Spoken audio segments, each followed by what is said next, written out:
Good morning sa lahat. Tara magbasa na tayo nating libro guys. Magandang balita, Biblia. Today is 28 January 2024. Mabilis ang basa lang ito. Nandito na tayo sa aklat ng Job chapter 21. Pinatunayan ni Job na masagana ang buhay ng masama. Job chapter 21 verse 1. Ang sagot ni Job, verse 2, pakinggan ninyong mabuti itong aking sasabihin, ituturing ko ng ito'y pag-aliw sa akin. Verse 3, ako muna inyong pagsalitain at pagkatapos nito sa kanan ninyo laitin. Verse 4, di laban sa tao itong aking hinanakit, may sapat akong dahilan kung bakit hindi makatiis. Verse 5, tingnan ninyo ang hitsura ko, hindi pa ba ito sapat upang tumahimik na kayo at walang salitang mabigkas? Verse 6, tuwing iisipin ko itong sinapit ko, ako'y nanginginig at nanlulumo. Verse 7, bakit kaya ang masamay hinahayaan pang mabuhay, tumatanda pa at nagtatagumpay? Verse 8, mayroon silang mga anak at mga apo na abutan pa nila ang paglaki ng mga ito. Verse 9, hindi pinipinsala ang kanilang mga tahanan, parusa ng Diyos ay di nila nararanasan. Verse 10, ang pagdami ng kanilang mga hayop ay mabilis, ang inahin nilang bakay na sa ayos kung magbuntis. Verse 11, ang kanilang mga anak ay naghahabulan parang tupang naglalaro at mayroon pang sayawan. Verse 12, umaawit sa saliw ng tamborin at lira, umiindak nagsasayaw sa tunog ng mga plauta. Verse 13, ang buong buhay nila'y puspos ng kasaganaan at mapayapa ang kanilang pagharap sa kamatayan. Verse 14, sinasabi nila sa Diyos, huwag mo kaming pakialaman, ayaw naming alamin ang iyong kalooban. Verse 15, sino ba ang makapangyarihang Diyos upang sambahin namin? At ano bang mapapala kung sa Kanya'y mananalangin? Job chapter 21 verse 16, ang akala nila sa sariling lakas galing ang tagumpay, ngunit di ako sang-ayon sa kanilang palagay. Verse 17, ilawan ba ng masamay pinatay ng minsan? Sila ba ay dumanas ng matinding kahirapan at ang parusa ng Diyos sa kanila ba'y ipinataw? Verse 18, itinulad ba sa dayaming nililipad nitong hangin o ipang walang laman tinatangay sa papawirin? Verse 19, sinasabi ninyong ang anak ay pinaparusahan dahil sa sala ng kanyang magulang. Parusahan sana ng Diyos ang mismong may kasalanan. Verse 20, sa gayo'y mararanasan nila ang kahirapang sasapitin sa parusa ng makapangyarihang Diyos, sila ang pagdanasin. Verse 21,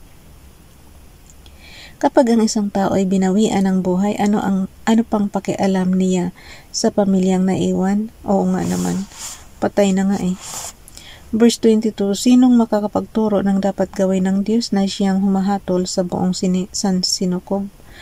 Verse 23, may taong namamatay sa gitna ng kasaganaan, panatag ang katayuan, maginhawa ang kabuhayan. Verse 24, katawan niya ay malusog at malalakas ang tuhod.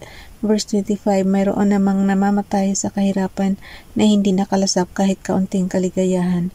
Verse 26, ngunit pareho silang sa alabok nahihimlay at kapwa inuuod ang kanilang katawan. Verse 27, alam mo kung ano ang binabalak niyong gawin at ang masamang iniisip ninyo laban sa akin. Verse 28, tiyak na itatanong ninyo kung nasaan ang tahanan ng taong namuhay sa kasamaan.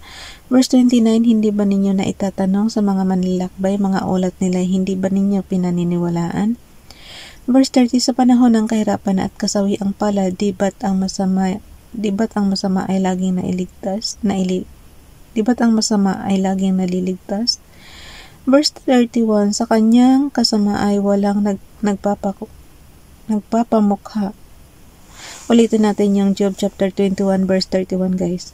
Sa kanyang kasama ay walang nagpapamukha, walang naniningil sa masama niyang gawa. Verse 32, kapag siya ay namatay at inihatid, nasa hukay maraming nagbabantay sa kanyang libingan. Verse 33, napakaraming sa kanya'y maghahatid sa libing, pati lupang hihigan niya sa kanya ay malambing. Verse 34, Job chapter 21 verse 34, last verse na ito ng chapter 21. Job chapter 21 verse 34, ngunit pang-aaliw ninyo'y walang kabuluhan pagkat lahat ng sagot ninyo'y pawang kasinungalingan. Nandito na tayo sa aklat ng Job chapter 22, ang ikatlong sagutan. Job chapter 22 verse 1, ang sagot ni Eliphaz na taga Teman. Verse 2, ang tao ba'y may maitutulong sa Diyos na manlilikha kahit na siya marunong o kaya ay dakila? Verse 3, may pakinabang ba ang makapangyarihang Diyos kung ikaw ay matuwid? May mapapala ba siya kung ikaw man ay malinis? Verse 4, dahil ba sa takot mo sa Kanya kaya kaniya sinasaway, pinagsasabihan at dinadala sa hukuman? Verse 5, hindi. Ito'y dahil sa napakalaki ng iyong kasalanan at sa mga ginagawa mong mga kasamaan. Verse 6, mga kapatid mo iyong pinaghuhubad upang sa utang nila sa iyo sila'y makabayad. Verse 7, ang mga nauuhaw ay hindi mo pinainom, hindi mo pinakain ang mga nagugutom. Verse 8, lakas mo ang ginagamit kaya lupa'y nakakamkam at ibinibigay ito sa iyong kinalulugdan. Verse 9, hindi mo na nga tinulungan ang mga biyuda, inaapi mo pa ang mga ulila. Verse 10, kaya napapaligiran ka ngayon ng mga bitag at bigla kang binalot ng mga sindak. Verse 11, paligid mo'y nagdidilim kaya di ka makakita, maging tubig nitong baha ay natatabunan ka. Verse 12, di ba't ang Diyos ay nasa mataas na kalangitan at ang mga bituin sa itaas ay kanyang tinutunghayan? Verse 13, ngunit ang sabi mo, ang Diyos ay walang nalalaman at hindi tayo mahatulan pagkat sa ulap siya ay natatakpan. Verse 14, akala mo'y dahil sa ulap ay di na siya makakakita at sa ibabaw ng himpapawid ay palakad-lakad lang siya. Verse 15, talaga bang nais mong lakaran ang dating daan, landas na tinahak ng mga nasanay sa kasamaan? Job chapter 22 verse 16, kahit wala pa sa panahon sila'y tinatangay ng baha sapagkat ang kanilang pundasyon ay lubos na nagiba. Verse 70, sinabi nila sa Diyos na sila'y kanyang layuan at wala naman daw magagawa sa kanila ang Diyos na makapangyarihan. Verse 18, sa kabila nito sila pa rin ay pinagpala, di ko talaga maunawaan ang pag-iisip ng masama. Job chapter 22 verse 19, natutuwa ang matuwid, ang mabuti nagagalak kapag nakita nilang ang masamay napapahamak. Verse 20, sabi nila ang mga kaaway natin nalugmok at ang mga ari-arian nila ay natupok.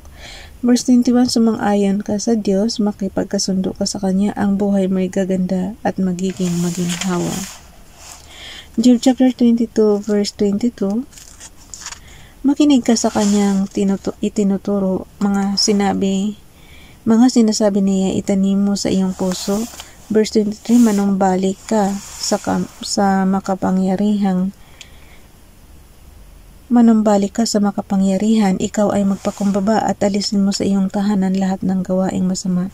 Verse 94, ang lahat mong kayamanan ay itapon mo sa alapok at ang mamahaling ginto ay ihagis mo sa ilog. Verse 25, ang Diyos na makapangyarihan ang ituring mong yaman. Ang Diyos, verse 25 guys, pakisundan ako ng basa. Ang Diyos na makapangyarihan ang ituring mong yaman na siyang ginto't pilak na iyong mapapahalagaan. Verse 26, sa makapangyarihang Diyos kang palaging magtiwala at ang may kapal ang pagkukunan mo ng tuwa. Verse 27, papakinggan niya ang iyong panalangin kaya't ang mga panata mo ay iyong tuparin. Verse 28, lagi kang magtatagumpay sa iyong mga balak at ang landas mo ay magliliwanag. Verse 29, ang mga palaloy ipinabagsak na ng Diyos ngunit inililigtas ang mapagpakumbabang loob. Verse 30, Job chapter 22 verse 30, ililigtas ka niya kung wala kang kasalanan at kung ang ginagawa mo ay nasa katuwiran. Job chapter 23 nandito na tayo sa Job chapter 23 guys. Nais ni Job na iharap sa Diyos ang kanyang kalagayan. Job chapter 23 verse 1, ito naman ang sagot ni Job. Verse 2, hanggang ngayon ay masama pa itong aking loob, bagamat ako'y nananangis, pinaparusahan pa rin ng Diyos. Verse 3, kung alam ko lamang kung saan siya matatagpuan, puputahan ko siya sa kanyang kinaroroonan. Verse 4, ihaharap ko sa kanya ang aking kalagayan at ilalahad kong lahat ang aking katwiran. Verse 5, gusto kong malaman ang isasagot niya sa akin, nais kong maunawaan ang kanyang sasabihin. Verse 6, gagamitin kaya sa akin ang lahat niyang kapangyarihan? Hindi, sa halip, hinaing ko'y kanyang papakinggan. Verse 7, sapagkat ako'y taong matuwid na naharap sa sapagkat ako'y taong, yung verse 7 guys,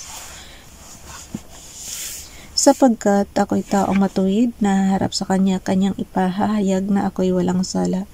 Verse 8, sa dakong silangan hindi ko siya natagpuan, hindi ko rin siya nakita sa gawing kanluran. Verse 9, hindi ko rin siya nakita sa dakong hilaga at sa bandang timog ni bakas ay wala. Verse 10, ngunit alam ng Diyos ang aking bawat hakbang, kapag sinubok niya lalabas ang kadalisayan. Verse 11, pagkat landas niya ay aking nilakaran, hindi ako lumihis sa ibang daanan. Verse 12, ako'y hindi lumalabag sa kanyang kautusan at ang kanyang mga salita ay aking iniingatan. Verse 13, hindi siya nagbabago at di kayang salungatin, walang makakapigil sa nais niyang gawin. Job chapter 23 verse 14, isa sa katuparan niya ang plano niya sa akin, ang marami niyang balak ay kanyang gagawin. Verse 15, kaya ako'y natatakot na sa kanya'y humarap, isipin ko lamang ito, ako ay nasindak. Job chapter 23 verse 16, pinanghihina ng Diyos ang aking kalooban, tinatakot ako ng makapangyarihan. Verse 17, sapagkat kadiliman ang nasa aking palibot, dilim nitong taglay sa mukha ko ay bumalot. Saan nga ba banda si Father God? Yun ang tanong ni Job. Wala daw sa kanluran, wala sa silangan. Hayaan mo na. Basta tayo nakikipag-usap kay Father God, hindi man natin siya nakikita. Yung faith natin na andyan siya, lagi nakaantabay sa atin, lagi naka-help sa atin, sapat na yun. Diba? Okay. Basta in the future, doon tayo sa kanya kasama, sa kingdom niya. Ayoko doon sa nabasa natin puro kadiliman. Okay, bye everyone. God bless.